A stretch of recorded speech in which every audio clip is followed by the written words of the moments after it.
The Daubert decision of the Supreme Court is probably the most influential Supreme Court decision most of you have never heard of. It basically created a very, very steep set of criteria for proving causation. And I go into it in some detail. Let me just suffice to say that recently, 90% of all cases brought by plaintiffs in the tort bar have gone for the defendants against the plaintiffs. And that's not an accident.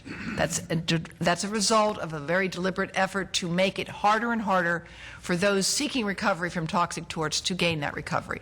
And it is now harder than ever. It is true that there have been successes in the case of toxic torts.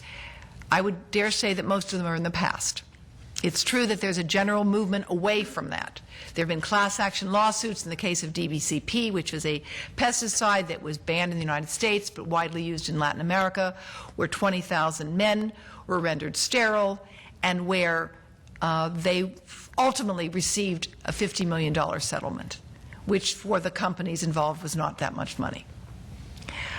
But for all of those successes, and I think most of them are in the past, the world of litigation has become a much more difficult one in which to prevail on behalf of those who seek to receive compensation for toxic damage. And the Daubert decision and other decisions have changed the nature of evidence that can be accepted now by the courts. And I don't think we're going to see much change in that. And there have been extremes on both sides. There have been frivolous lawsuits, and there have been those with extraordinary results as well. I think that the incentives now have to shift because pollutants don't need passports.